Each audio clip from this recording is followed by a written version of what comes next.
मैं तो परेशान हो गया हूँ इस बारिश से। भगवान से प्रार्थना की थी कि बारिश हो जाए, पर इतनी भी नहीं कि पूरा गांव तबाह हो जाए। क्या ही कर सकते हैं जी, पिछले साल बारिश ना होने की वजह से फसल खराब हो गई थी।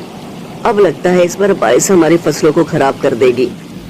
वैसे तो किसानों के लिए बारिश वरदान साबित होती है, पर क्या हो जब वही बारिश वरदान की जगह अभिशाप बन जाए। ये कहानी है दानापुर गांव की। दानापुर गांव में बारिश ने अपना कहर बरसाना शुरू कर दिया था, जिसकी वजह से अब दानापुर गांव वासी बहुत परेशान हो गए थे। अब तो राम ही बचाए हम गांव वालों को इस बारिश से।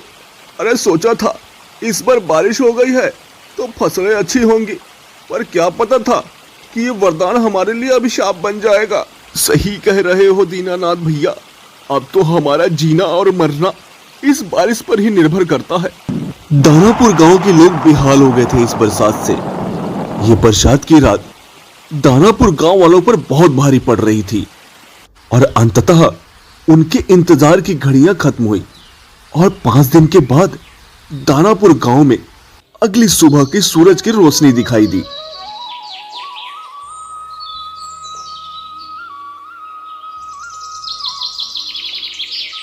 दीनानाथ भैया, इस बार आपके खेतों में कुछ बचा है या आपका भी सब खत्म हो गया? अरे मदन भाई, मेरा तो छोड़ो, गांव के किसी भी किसान के खेत में कुछ भी नहीं बचा है। सब इस बारिश ने तबाह कर दिया है। दीनानाथ सही कह रहा है मदन भाई, अब तो हमें शहर ही जाना पड़ेगा नौकरी के लिए। शहर तो जाएंगे, पर नौकरी के लिए नहीं, मदद के लिए। मदद के लिए? क्या मतलब है मदन भाई? मैं कुछ समझा नहीं। देखते जाओ दीनानाथ, इस बार भी हम अपने गांव में ही रहेंगे और हमें सहायता भी मिलेगी। पर तुम करोगे क्या मदन भाई? देखते जाओ मैं क्या कर सकता हूँ।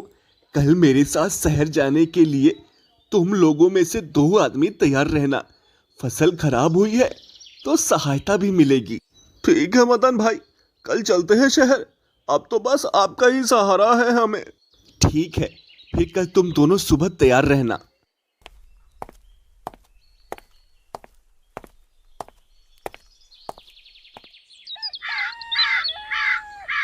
अगले दिन मदनलाल गांव के लोगों के साथ शहर में कृषि विभाग आ गया। गुड मॉर्निंग सर, ये दानापुर गांव से हमारी सहायता मांगने के लिए आए हैं। क्या सहायता चाहिए इनको, जो तू इनको मेरे यहाँ लेकर आ गया? हाँ सर, मैंने अपने एंड से तो बहुत समझाने की कोशिश की, पर ये लोग आपसे बात करने की जिद कर रहे थे। मजबूरन मुझे लेकर आना पड़ा। ठीक है तू जा। हाँ भाई, तुम बोलो क्या चाहिए तुम लोगों को? मुंह उठा के चले आते हो बिना बुलाए। साहब, छोटा मुंह बड़ी बात। आप ऊंची जगह बैठ गए हो, पर लगता है ऊंची बात करना आपको नहीं सिखाया किसी ने। तो तू ये कहने के लिए यहाँ आया था? मैं चाहूँ तो तुझे अभी धक्के देकर यहाँ से निकलवा सकता हूँ। 10 टके के गाँव वालों, जब देखो मुंह उठा के चले आते हो। चलो निकलो यहाँ से। साहब, मैं तो चला जाऊंगा, पर याद रखना हमारा भी कुछ हक बनता है। अगर मैंने आपकी शिकायत कर दी तो आप तो रहोगे, पर आपके नीचे जो कुर्सी है, जिसका बहुत घमंड है आपको, ये नहीं रहेगी। How dare you talk to me like that? अभी के अभी निकल जाओ यहाँ से, नहीं तो धक्के मारकर बाहर निकालूंगा। नॉनसेंस। चलो भाई लोग, लगता है साहब को अपनी पावर दिखानी ही पड़ेगी। मदन और गांव वाले वहां से बाहर आ जाते हैं।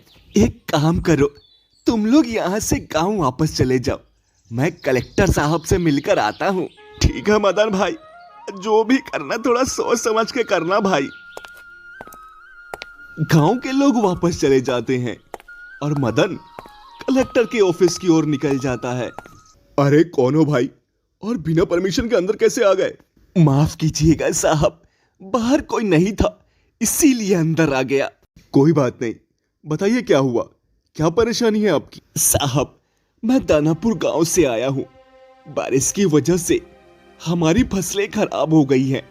सहायता मांगने के लिए कृषि विभाग गया था, पर वहां के साहब ने खरी खोटी सुनाकर ऑफिस से ही निकाल दिया। पर कृषि विभाग तो आप किसानों की सहायता के लिए ही तो बना है, फिर उन्होंने ऐसा क्यों किया? क्या ही कर सकते हैं साहब, जब वहां कोई सुनवाई नहीं हुई तो आपसे मिलने के लिए चला आया। आप चिंता मत कीजिए, वहां का मैनेजर मुझसे मिलने आने ही वाला है, अभी उसकी खबर लेता हूँ। मदनलाल और कलेक्टर की बातें अभी खत्म ही नहीं हुई थी, इसी बीच कृषि विभाग का मैनेजर वहां आ पहुंचा। गुड मॉर्निंग सर, आपने मुझे बुलाया था? बुलाया तो तुमको किसी दूसरे काम से था, पर यहाँ समस्या बहुत गंभीर है रौनक। सुना है तुम अपनी कुर्सी की ताकत का किसानों पर इस्तेमाल कर रहे हो। सर ये सब शट योर माउथ रौनक, तुम्हारी हिम्मत कैसे हुई इस तरीके से बात करने की? जिस कुर्सी की ताकत तुम किसानों को दिखा रहे हो, उन्हीं किसानों की वजह से तुम्हारे और तुम्हारे बच्चों का पेट भरता है। आगे से मैंने ऐसा फिर कभी कुछ सुना तो मजबूरन मुझे तुम्हारी कुर्सी छीननी पड़ जाएगी। आई एम सॉरी सर, आगे से मैं ध्यान रखूंगा। व्हाट सॉरी रौनक, जाओ पहले किसानों को उनकी जरूरत का सामान दो और आकर फिर मुझसे मिलो। मदनलाल की सूझबूझ ने एक बार फिर से दानापुर गांव वालों को उनकी मातृभूमि छोड़ने से बचा लिया। कृषि विभाग ने दानापुर गांव वालों की मदद की और उनकी जरूरतों का सामान उनके गांव में पहुंचा दिया। उसके बाद मदनलाल की पूरे गांव में प्रशंसा होने लगी।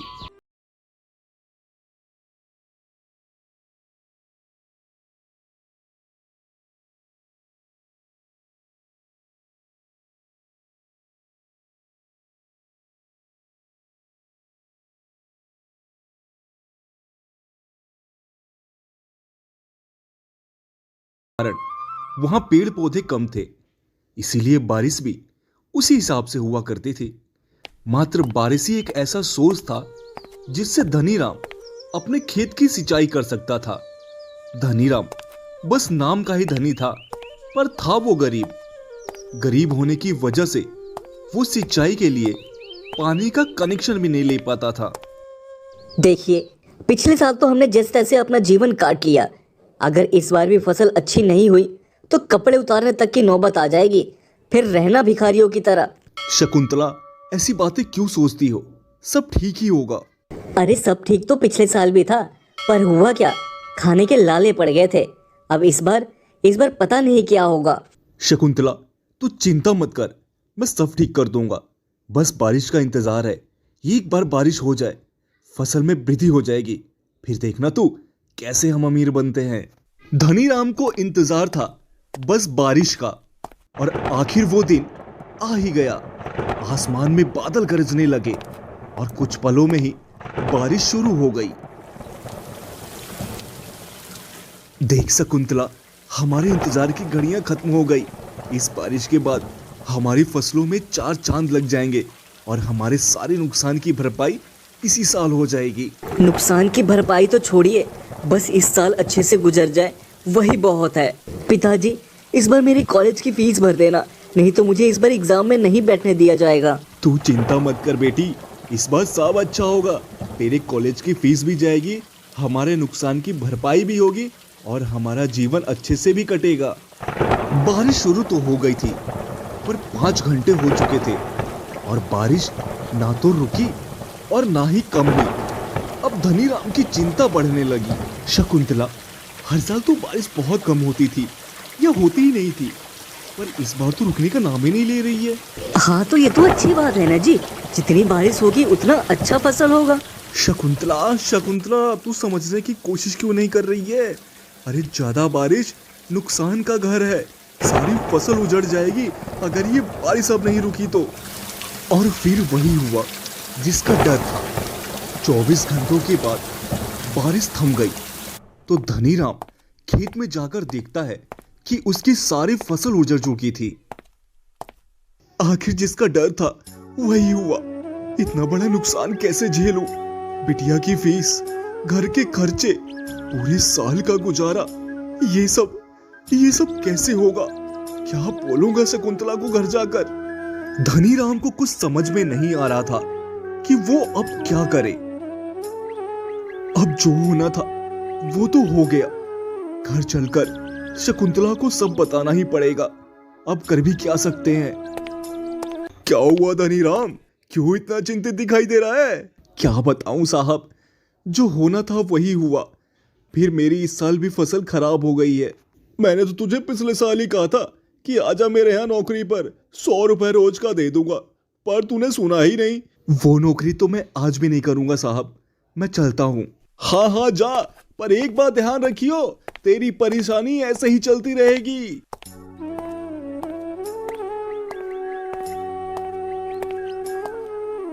आ गए आप? देखा है फसल? बताइए ना, फसल अच्छी हुई है ना इस बार? शकुंतला, वही हुआ जिसका डर था, सारी फसल खराब हो गई है। पर तू चिंता मत कर, तू चिंता मत कर शकुंतला, मैं इस बार कहीं ना कहीं से काम चला लूंगा, बहुत मेहनत करूंगा, कुछ भी करूंगा, लेकिन सब ठीक करूंगा। हाँ, पर आप करेंगे क्या? खेती के अलावा यहाँ कोई दूसरा काम भी तो नहीं मिल रहा। हाँ शकुंतला, तेरी बात तो ठीक है, पर इन सब का इंतजाम मैंने कर लिया है।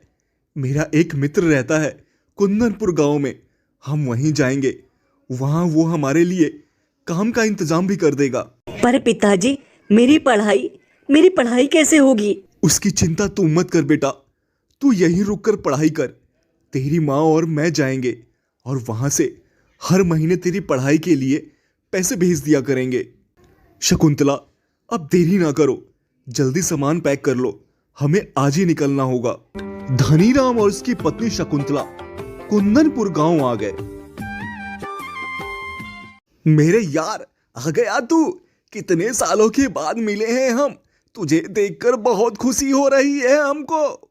हाँ मेरे यार, मुझे भी तुझे देखकर बहुत खुशी हो रही है, बहुत सालों के बाद देखा है मैंने तुझे। अच्छा जा, अब जाकर थोड़ा आराम कर ले, फिर बात करेंगे। आराम तो हराम हो गया है मेरे यार। ये बता, तूने मेरे काम का कहीं पता किया है या नहीं? धनीराम, गांव में भला क्या काम मिलेगा, तुझे पहले ही बता दिया था, पर तेरे कहने पर मैंने एक काम का इंतजाम किया है। काम कोई भी हो मेरे भाई, चलेगा। शहर में तो सब काम के लिए डिग्रियां ही मांगते हैं, या फिर वही 50-100 रुपए वाली नौकरी करो।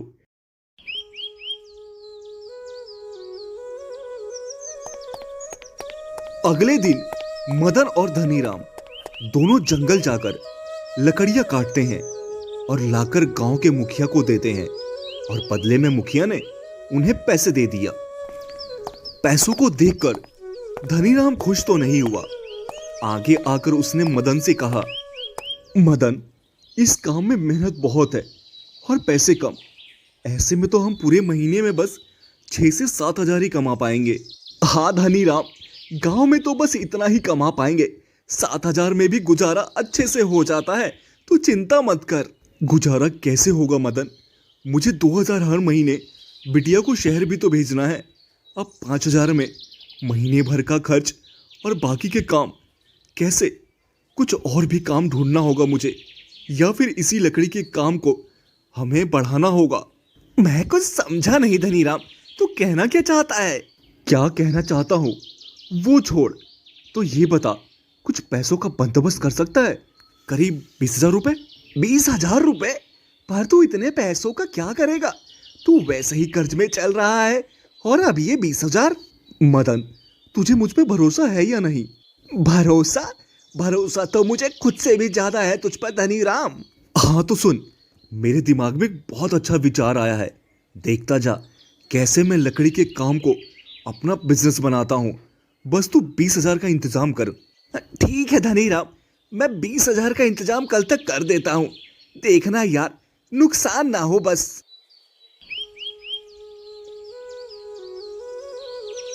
अगले दिन मदन ने धनीराम को 20,000 रुपए दे दिए। धनीराम, ये 20,000 में एक सप्ताह के लिए उधार लेकर आया हूँ, एक बार सोच ले जो कर रहा है उसके बारे में, ठीक तो है ना? एक सप्ताह तो बहुत है मदन, हम पैसे जल्दी ही वापस कर देंगे और दोनों बिजनेसमैन भी बनेंगे। अब तो एक काम कर, गांव में जो भी मुखिया के यहाँ लकड़ी बेचता है उन सबको बोल दे कि हम मुखिया से ज्यादा पैसे देंगे लकड़ियों के, सारी लकड़ियां वो हमारे यहाँ दें। क्या ज्यादा पैसे देंगे?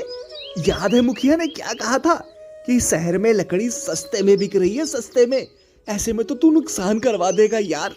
मैंने तुझे कहा था मदन, मुझ पर भरोसा कर और तू चिंता बिल्कुल मत कर, मैं बेस्ट जैसा कहता हूँ वैसा करता जा। ठीक है भाई, जैसा तू कहता है वैसा ही करता हूँ, देखते हैं आगे क्या होगा। मैं जाकर सभी गांव वालों को बोल देता हूँ। मदन ने वैसा ही किया जैसा धनीराम ने कहा और सबने लकड़ियां मुखिया को ना देकर धनीराम को दिया। धनीराम के पास एक दिन में ही एक गाड़ी लकड़ियां इकट्ठी हो गई थी। मदन, सबको लकड़ियों का पैसा देकर हमारे पास 3,000 रुपए बचे हैं। अब इन 3,000 से हम गाड़ी का किराया देकर सारी लकड़ियां शहर ले चलते हैं और वहां सेठ को बेचते हैं। धनीराम और मदन लकड़ियां लेकर शहर आ गए और लकड़ियों का मोल भाव सेठ से करने लगे। सेठ जी, आखिरी भाव 200 का है, अगर लेना है तो बताओ, नहीं तो मैं दूसरे व्यापारी को बेच दूंगा। अरे नहीं नहीं धनीराम, 200 ठीक है, मैं 200 में ले लूंगा। कितनी लकड़ियां हैं तेरे पास ये बता। पूरे 200 किलो हैं सेठ, 40,000 का बनता है। हाँ हाँ, तो 40,000 कौन सा ज्यादा है, ये लो 40,000 का चेक, कल बैंक में डाल देना। बहुत बहुत शुक्रिया सेठ, चलते हैं। और हाँ, कल लकड़ियां भेजूं या परसों? अरे जितनी लकड़ियां हो रोज भेज देना धनीराम, रोज का पैसा तुमको रोज मिल जाएगा। ठीक है सेठ, चलता हूं और कल लकड़ियां समय पर पहुंच जाएंगी। धनीराम और मदन गांव आ जाते हैं। तब मदन धनीराम से कहता है, यार एक बात बता, तूने इतना बड़ा रिस्क लिया, तुझे कैसे यकीन था कि लकड़ियों का भाव शहर में बहुत अच्छा मिल रहा है, जबकि मुखिया ने तो हमें इसका उल्टा ही बताया था। मदन, जब मैं कुंदनपुर गांव आ रहा था तो रास्ते में मैंने व्यापारियों को बात करते हुए सुना था कि शहर में लकड़ियों का भाव बहुत अच्छा चल रहा है, इसीलिए भरोसा था मुझे। अब हम 20,000 जिससे लिए थे उनको वापस कर देंगे, बाकी 20,000 जो मुनाफा हुआ है उससे अपना काम चलाएंगे। सोच, एक दिन का 20,000 का मुनाफा हुआ, मतलब 10,000 तेरे और 10,000 मेरे। ऐसे में महीने का पूरा 3-3 लाख रुपए बनता है हम दोनों का। सोच, कहां 7,000 और कहां अब 3 लाख रुपए कमाएंगे। हाँ यार, तूने तो जिंदगी ही बदल दी यार। अब तो ज्यादा से ज्यादा लकड़ियां शहर बेचेंगे। ये मुखिया आज तक हमें बेवकूफ बनाता आया है, अब हम गांव के सबसे अमीर बन जाएंगे। इस तरह धनीराम की सूझबूझ से धनीराम और मदन दोनों बिजनेसमैन बन गए थे और उनका जीवन बहुत अच्छे से चलने लगा था। अगर आप सूझबूझ से काम लेंगे तो आपको सफलता जरूर मिलेगी।